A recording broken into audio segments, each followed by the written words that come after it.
नमस्कार दोस्तों, मैं जयलक्ष्मी संस्कार स्कूल से आज आपके लिए एक कहानी लेकर आई हूँ। सती सुलोचना की कहानी। मेघनाद की मृत्यु के बाद सुलोचना के साथ क्या हुआ। सुलोचना वासुकी नाग की पुत्री और लंका के राजा रावण के पुत्र मेघनाद की पत्नी थी। लक्ष्मण के साथ हुए एक भयंकर युद्ध में मेघनाद का वध हुआ। उसके कटे हुए शीश को भगवान श्री राम के शिविर में लाया गया था। अपने पति की मृत्यु का समाचार पाकर सुलोचना ने अपने ससुर रावण से राम के पास जाकर पति का शीश लाने की प्रार्थना की, किंतु रावण इसके लिए तैयार नहीं हुआ।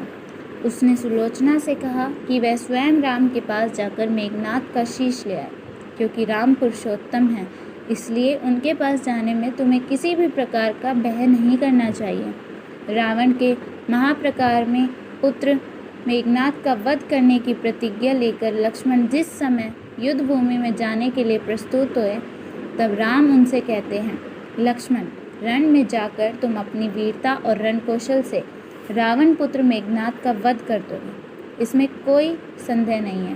परंतु एक बात का विशेष ध्यान रखना कि मेघनाद का मस्तक भूमि पर कदापि नहीं गिरना चाहिए, क्योंकि मेघनाद एक नारी व्रत का पालक है और उसकी पत्नी परम पतिव्रता है।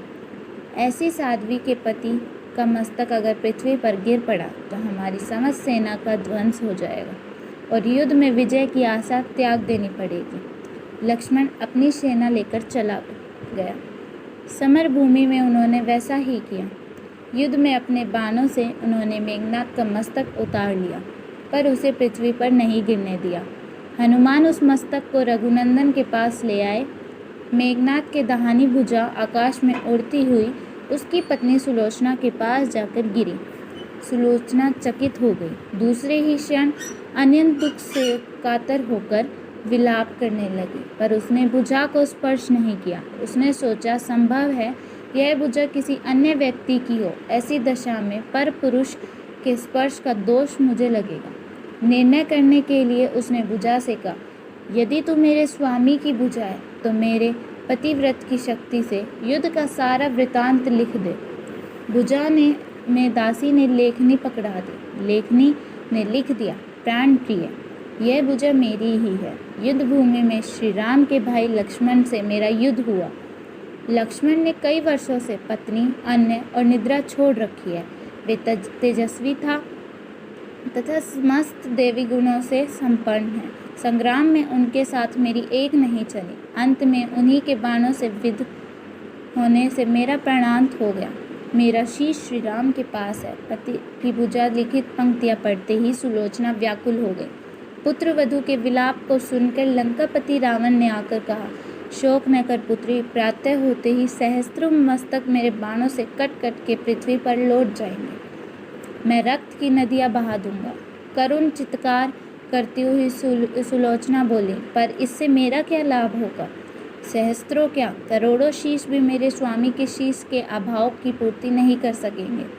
सुलोचना ने निश्चय किया कि उसे अब सती हो जाना चाहिए, किंतु पति का शव तो रामदल में पड़ा हुआ था। फिर वह कैसे सती होती। जब उसने अपने ससुर रावण से उसने अपना अभिप्राय कहकर अपने पति का शव मंगवाने के लिए कहा, तब रावण ने उत्तर दिया, देवी, तुम स्वयं ही रामदल में जाकर अपने पति का शव प्राप्त करो। जिस समाज में बाल ब्रह्मचारी हनुमान, परम जितेंद्रिय लक्ष्मण तथा एक पत्नी व्रती भगवान श्री राम विद्यमान है, उस समाज में तुम्हें जाने से डरना नहीं चाहिए। मुझे विश्वास है कि इन सतुतीय महापुरुषों के द्वारा तुम निराश नहीं लौटाई जाओगी। सुलोचना के आने का समाचार सुनते ही श्री राम खड़े हो गए और स्वयं चलकर सुलोचना के पास आए और बोले, देवी, तुम्हारे पति विश्व के अन्यतम योद्धा और प्रकारमी थे। उनमें बहुत से सद्गुण थे, किंतु विधि की लिखी को कौन बदल सकता है। आज तुम्हें इस तरह देखकर मेरे मन में पीड़ा हो रही है। सुलोचना भगवान की स्तुति करने लगी। श्री राम ने बीच में ही टोकते हुए कहा, देवी, मुझे लज्जित न करो। पतिव्रता की महिमा अपार है, उसकी शक्ति की तुलना नहीं है। मैं जानता हूँ कि तुम परम सती हो।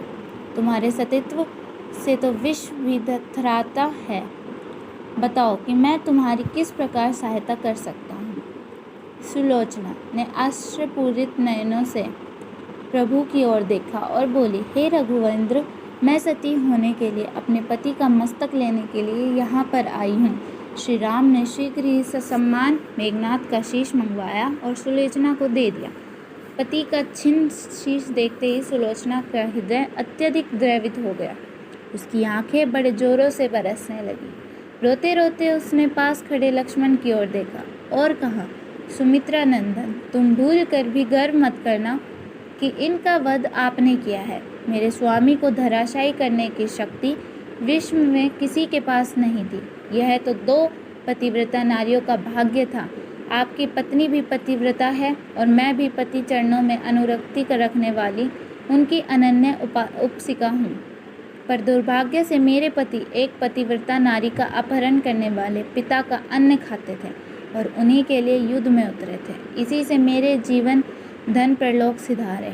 सभी योद्धा सुलोचना को राम शिविर में देखकर चकित थे। वे यह नहीं समझ पा रहे थे कि सुलोचना को यह कैसे पता चला कि उसके पति का शीश भगवान राम के पास है। जिज्ञासा शांत करने के लिए सुग्रीव ने पूछ ही लिया कि यह बात उन्हें कैसे ज्ञात हुई कि मेघनाद का शीश श्री राम के शिविर में है। सुलोचना ने स्पष्टता से बता दिया, मेरे पति की भुजा युद्ध भूमि से उड़ती हुई मेरे पास चली गई थी। उसी ने लिखकर मुझे बता दिया। व्यंग्य भरे शब्दों में सुग्रीव बोल उठे, निष्प्राण भुजा यदि लिख सकती है फिर तो यह कटा हुआ सिर भी हंस सकता है। श्री राम ने कहा, व्यर्थ बातें मत करो मित्र, पतिव्रता के महामत्य को तुम नहीं जानते। श्री राम की मुखकृति देखकर सुलोचना उनके भावों को समझ गई। उसने कहा, यदि मैं मन, वचन और कर्म से पति को देवता मानती हूँ तो मेरे पति का यह निर्जीव मस्तक जोरों से हंसने लगा। सुलोचना की बात पूरी भी नहीं हुई थी कि कटा हुआ मस्तक जोरों से हंसने लगा। यह देखकर सभी दंग रह गए। सभी ने पतिव्रता सुलोचना को प्रणाम किया। सभी पतिव्रता की महिमा से परिचित हो गए थे। चलते समय सुलोचना ने श्री राम से प्रार्थना की, भगवान, आज मेरे पति की अंत्येष्टि क्रिया है और मैं उनके सहचरी उनसे मिलने जा रही हूँ, अतः आज युद्ध बंद रहे। श्री राम ने सुलोचना की प्रार्थना स्वीकार कर ली। सुलोचना पति का सिर लेकर वापस लंका आ गई। लंका में समुद्र के तट पर एक चंदन की चिता तैयार की गई। पति का शीश गोद में लेकर सुलोचना चिता पर बैठी और धधकती हुई अग्नि में कुछ ही क्षणों में सती हो गई। दोस्तों, आपको ये कथा कैसी लगी कृपया कमेंट करके ज़रूर बताएं। वीडियो पसंद आया हो तो लाइक करें और ऐसे ही और भी बहुत सारी कहानियों, कथाओं एवं जानकारियों को सुनने के लिए चैनल को सब्सक्राइब जरूर करें। धन्यवाद।